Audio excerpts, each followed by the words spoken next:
Assalamualaikum warahmatullahi wabarakatuh.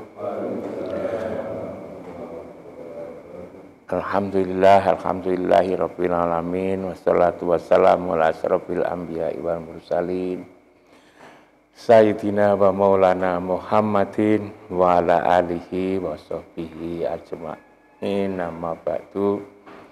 Ibu-ibu, bapak-bapak, jamaah sholat subuh yang insyaallah dimuliakan oleh Allah. Kita banyak bersyukur kepada Allah. Salawat dan salam kita persembahkan kehadapan ikutan kita Muhammad Rasulullah Sallallahu Alaihi Wasallam yang telah mengeluarkan umatnya dari kegelapan kepada yang terang benderang, minad dulumat ila nur, dari keadaan gelap kepada keadaan yang penuh cahaya, petunjuk hidayah sebagaimana yang kita rasakan selama ini.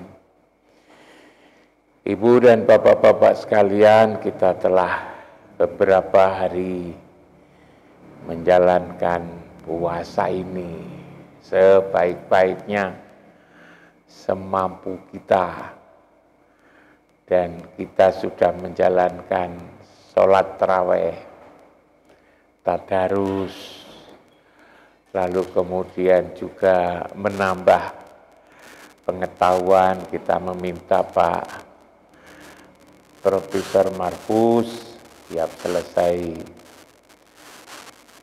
sholat isya, lalu kemudian pagi bagian saya untuk mengisi. Semua itu sebetulnya adalah dalam rangka kita menambah pengetahuan dan saling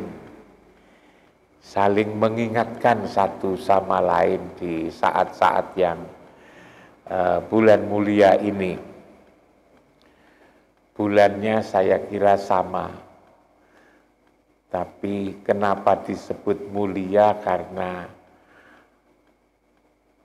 orang-orang pada bulan itu memenuhi perintah Allah, ialah menjalankan ibadah puasa. Karena banyak orang puasa memenuhi perintah Allah itulah, maka bulan ini menjadi bulan yang mulia. Lalu ibu dan bapak-bapak sekalian, akhir-akhir ini kalau kita membaca media sosial, membaca WA, membaca YouTube, itu perselisihan semakin banyak. Perselisihan itu semakin banyak. Menetapkan awal Ramadan saja sudah tidak sama. Ada yang hari Ahad, ada yang hari Sabtu. Lalu kemudian juga banyak berdebat. Para ustadz itu pada berdebat tentang agama. Lalu kemudian kelihatan sekali masing-masing kepingin menang, kepingin unggul, kepingin dianggap benar itu. Apa seperti itu ada manfaatnya? Mungkin ada, mungkin ya. Tapi sebenarnya lebih banyak mudorotnya sebetulnya. Masyarakat menjadi bingung. Dalam agama ini sesungguhnya tidak boleh diperbantahkan. Makanya ketika saya nyampaikan, Prof. Markus juga nyampaikan, itu mesti ngatakan di akhir, ini hanyalah sebagai bahan renungan. ini adalah sebagai bahan pertimbangan. Kalau benar, salah ini petunjuk Allah. Kalau itu salah, itu adalah dari saya sendiri. Sebab memang di Quran juga dikatakan wala tanaza'u fatafsalu wa tadhabari hukum fasbiru innallaha ma'as-sabirin. Dikatakan jangan berbantah itu. Jadi jelas sekali sesungguhnya jangan berbantah. Kamu menjadi lemah. Dan sabarlah. Allah bersama dengan orang-orang yang sabar. Allah mencintai orang-orang yang sabar itu. Jadi sebenarnya perbantahan dalam agama itu tidak boleh. Tapi mengapa itu terjadi? Itulah ibu dan bapak-bapak sekalian, saya katakan memang berat. Ngurus hati ini memang berat. Iman yang ada di dalam dada kita ini menghadapi hawa nafsu yang itu tidak, setiap orang itu tidak mau kelintasan, orang itu tidak mau kerendahan, dianggap rendah, itu tidak mau. Orang itu tidak mau kekurangan. Dan orang itu tidak mau kalah. Karena di dalam diri ini ada 4 anasir itu. Ialah angin, air, tanah, dan api. Itulah yang menjadikan kita itu tadi tidak mau kelintasan, tidak mau kerendahan karena air sifatnya itu, tidak mau kekurangan sifat tanah itu, tidak mau diberi berapa saja. Itu tidak merasa cukup. Coba kita bisa bayangkan, orang kok punya tanah 1000 hektar, bahkan lebih, kan tidak kebayang. Wong kita ini punya tanah 400-200 meter saja sudah gembira sekali, kok ada orang punya tanah 1000. Apa itu digunakan nanti? Ya tentu tidak itu. Itu tidak. Kenapa? Karena memang di dalam diri manusia itu ada nafsu untuk tidak mau kekurangan itu loh. Karena itu nafsu sebetulnya itu. Tidak mau kalah daripada orang lain itu. Nah, padahal kita ini disuruh sholat, disuruh puasa, itu kan.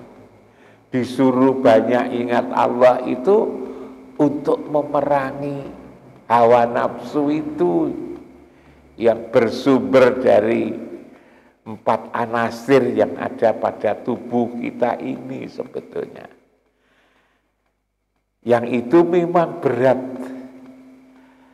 tidak ada sekolahnya. Orang yang pendidikan tinggi lalu kemudian mesti menang, itu tidak. Orang yang punya jabatan tinggi menjadi pemimpin lalu mesti mampu menguasai hawa nafsu, belum tentu. Yang disebut ustadz, yang disebut kiai, yang disebut ulama juga belum tentu. Belum tentu. Ini tidak ada urusan itu. Dengan kepintaran itu tidak ada urusan. Orang yang membaca kitab banyak itu bertumpuk-tumpuk. Apa lalu kemudian mampu kemudian menguasai ini? Juga tidak.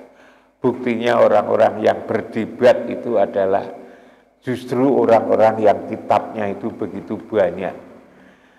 Yang sekolahnya itu begitu lama. Karena itu memang tidak mudah ibu dan bapak-bapak sekalian mengurus yang ada di dalam hati ini. Maka lalu kemudian saya ngajak ibu dan bapak-bapak sekalian untuk gimana ini? Gimana agar kita bisa menguasai yang ada hawa nafsu ini? Kita sendiri tidak mampu. Kita mesti memohon kepada Allah dan Rasul-Nya itu. Yang berulang kali saya katakan itu di surat Al-Baqarah ayat 151 itu ternyata yang mensucikan wa yuzakkikum, yang mensucikan hatimu itu adalah Rasul. Kama arsalna fikum rasulam minkum yatlu alaikum ayatina wa yuzakkikum, yang mensucikan itu. Yang mensucikan itu adalah Allah dan Rasul itu. Allah mengutus Rasul untuk mensucikan. Lagi-lagi lalu kemudian terjadi debat. Berdebat. Bukankah Rasul sudah wafat? Mosok lalu masih melakukannya itu, tugasnya itu. Padahal sebetulnya yang wafat itu adalah, yang mati itu adalah tubuhnya. Roh itu tidak pernah mati. Kita ini nanti yang mati itu adalah tubuhnya aja yang mati. Tapi roh yang ditiupkan oleh Allah pada tubuh kita masing-masing itu tidak pernah mati. Itulah namanya kembali, itulah namanya pulang, itulah namanya wangsul, namanya mantuk, namanya rojiun. Yang namanya rojiun, inna lillahi wa inna ilaihi rojiun. Jadi kita diminta, kita memohon sehari-hari kepada Allah dan Rasul agar hati kita ini disucikan. Dan caranya gimana? Kita selalu ingat Allah. Ingat Allah dan Rasul-Nya. Kalau itu berat, dan itu memang berat. Kalau itu berat, dan memang itu berat, maka caranya adalah ingat tempat. Merasa berada di tempat. Di tempat disitulah yang ditunjukkan oleh Allah. Umirtu an a'buda robba hadhil baldatil ladzi harramaha walau kulusai. Aku terperintah untuk menyembah Tuhan di tempat yang mulia ini. Kita ingat tempat, merasa berada di Masjidil Haram. Di masjid itu ada bangunan Ka'bah. Itu tanda bahwa di situ itu ada Baitullah. Dan ketika kita berada di situ, kita diingatkan orang-orang, kita diingatkan tentang adanya orang-orang mulia. Ketika di situ kita teringat yang namanya Ibrahim, Nabi Ibrahim yang meninggikan Ka'bah atas perintah Allah. Kita diingatkan di situ ada Ismail, Nabi Ismail. Kita lalu juga diingatkan dengan Hajar, Siti Hajar, istri Ibrahim, Siti Hajar. Ibu Ismail itu namanya Siti Hajar. Yang lalu apa yang ia lakukan? Apa yang ia lakukan itu menjadi bagian daripada ibadah, pelaksanaan ibadah umroh dan haji yang namanya sa'i. Sa'i itu apa? Sa'i itu sa'i yang jalan antara Safa dan Marwah.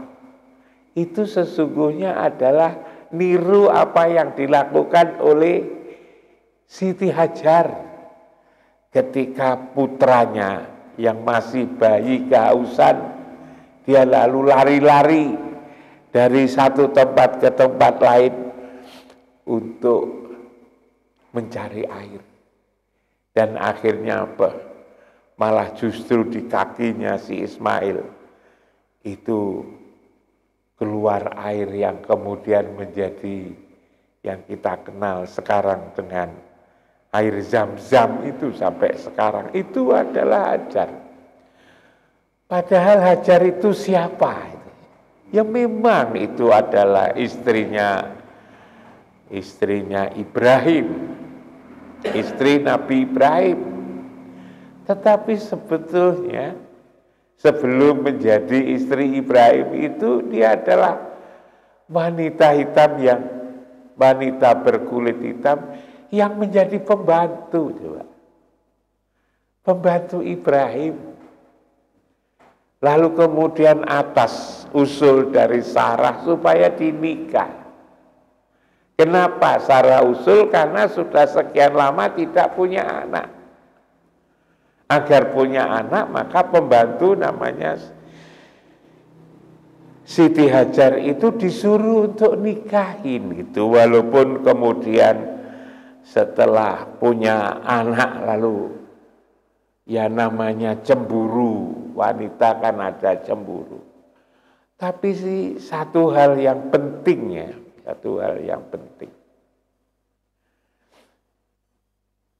ketika kita pulang dari umroh, ketika pulang dari haji, yang saya bayangkan, yang ketika pulang lalu kemudian disambut gembira, diciumin, dari mana itu? Itu dari Mekah, yang ketika di Mekah itu apa yang dilakukan adalah niru apa yang dilakukan oleh Hajar. Hajar itu adalah pembantu. Niru apa yang dilakukan oleh pembantu. Pembantunya Ibrahim yang kemudian menjadi istrinya itu. Ini kan menggambarkan betapa sesungguhnya manusia itu adalah sama. Tidak lalu boleh merasa yang satu unggul di atas yang lain. Pembantu saja itu. Kalau seseorang itu memiliki keimanan, keteguhan tentang siapa sesungguhnya Tuhan, dan itu harus diikuti, maka lalu diangkat derajatnya. Disuruh untuk meniru orang-orang dari berbagai belahan dunia, itu disuruh untuk meniru Hajar, coba.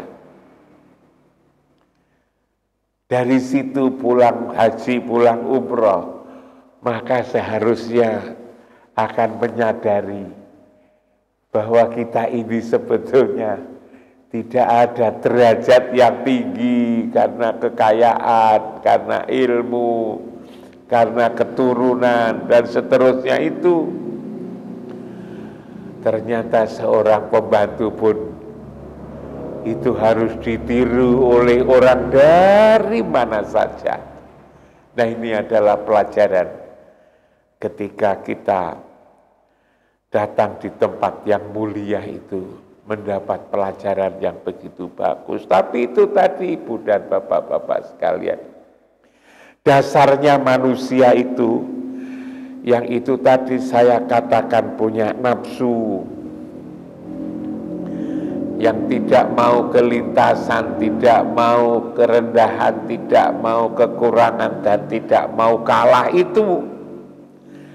Lalu hal yang seharusnya kita ini rukun, kita ini damai, kita ini tentrem, lalu kemudian berselisih. Padahal ayat itu jelas Di surat Ali Imran 105 mengatakan, wala takunu kalladzi tafarraqu wahtalafu min ba'di ma ja'ahumul bayyinat wa ulaika lahum adzabun adzim. Janganlah kamu menjadi orang yang menyerupai orang yang berselisih, orang yang berpecah belah dan berselisih setelah datangnya keterangan yang jelas. Mereka itu adalah ulaika lahum, mereka itulah, bagi mereka itulah adab, coba, adabun adzim, adab yang besar, yang adzim. Diingatkan kayak begitu sebetulnya. Lalu gimana sebetulnya agar kita menjadi rukun, agar kita menjadi tentram? Memang itu tidak mudah, Ibu dan Bapak sekalian. Tapi kalau kita selalu merasa berada di tempat yang mulia itu, ingatan kita selalu berada di tempat yang mulia itu, maka biasanya ada bisikan-bisikan. Dalam hati itu ada bisikan. Aku tidak ngomong itu, nanti ada orang yang tersinggung. Aku tidak melakukan itu, nanti ada yang tersinggung. Aku tidak. Ini jadi diingatkan. Hati kita ini ada yang mengingatkan. Dan ingatan itu lalu menjadi keras. Sehingga lalu kemudian bisa kita jadikan akan ngomong lalu kemudian tidak jadi ngomong, sebab omongan kita ini menyinggung perasaan orang. Nah, kalau orang sudah hati-hati seperti itu, maka lalu kemudian tidak ada orang yang sakit hati. Kalau nyakit, saya selalu katakan di rumah, kalau nyakiti fisik itu sebentar lagi sembuh. Kalau nyakiti hati itu biasanya sembuhnya itu lama sekali. Kalau nyakiti hati, kalau nyakiti tubuh itu pakai pentung ya, dipukul pakai tangan. Tapi kalau nyakiti hati itu cukup dengan kata-kata. Karena itu harus hemat sekali kata-kata, apalagi di bulan puasa ini. Itulah Ibu dan Bapak-Bapak sekalian, pada pagi hari ini, renungan pada pagi hari ini, saya masih mengingatkan bagaimana kita pada bulan ini, tatkala orang pada berselisih, maka kita tidak mampu untuk mencegahnya, tapi paling tidak kita sendiri yang tidak berselisih. Biarin aja lah orang yang lakukan itu, kita doakan aja, mudah-mudahan suatu saat mereka diberikan petunjuk agar agama tidak dijadikan sebagai bahan perselisihan. Kalau akan berselisih agar, lalu mengapa itu berselisih? Saya ajak Ibu Bapak sekalian, bahwa memang itu berat. Itu berat untuk menahan tidak berselisih, itu berat karena kita punya apa yang namanya hawa nafsu yang begitu selalu menggoda kita ini. Lalu kemudian saya ngajak bagaimana kita hati-hati tatkala kita menjaga lingkungan, menjaga hatinya teman, menjaga hatinya keluarga di rumah. Kalau memang itu tidak perlu dikatakan, maka lalu kemudian mesti dipertimbangkan. Di hati ini dipertimbangkan, apakah saya melakukan ini perlu atau tidak? Apakah saya ngomong seperti ini perlu atau tidak? Kalau sekiranya tidak ada gunanya, malah justru orang lain tersinggung, sakit hati, lebih baik diam. Di hadis Nabi dikatakan man somata najah, siapa yang diam itu adalah selamat. Man somata najah, siapa yang selamat. Yang diam itu adalah selamat. Nah, tentu kalau harus bermusyawarah seperti ini, nasihat menasihati begini, ya tidak boleh diam, tapi harus ngomong seperti yang saya katakan, tetapi juga berat sebetulnya. Ngomong seperti ini ada resiko atak murunana sabil piri watan sauna angkusakum wa antum tatlunal kitab apalah takilun. Kenapa engkau katakan kamu melupakan dirimu sendiri, padahal kau baca kitab, apalah takilun, apa kamu tidak punya akal, juga berat. Itulah ibu dan bapak sekalian, renungan di pagi hari ini mudah-mudahan kita selalu mendapatkan petunjuk, bimbingan dari Allah. Mudah-mudahan kita selalu diberi kekuatan, agar kita bisa menjalankan ibadah ini sebaik-baiknya. Mudah-mudahan kita semua, ibu dan bapak-bapak kita semua, selalu memperoleh kasih sayang dari Allah. Kasih sayang yang sempurna, sehingga dengan kasih sayang itu kita bisa selamat di dunia dan di akhirat. Kurang lebihnya mohon maaf. Assalamualaikum warahmatullahi wabarakatuh.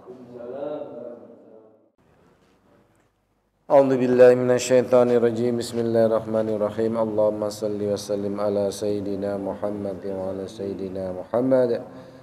Walhamdulillahi rabbil alamin. Hamdas syakirin, hamdan naimin. Hamdan yuafi ni'amahu wa yukafi mazidah.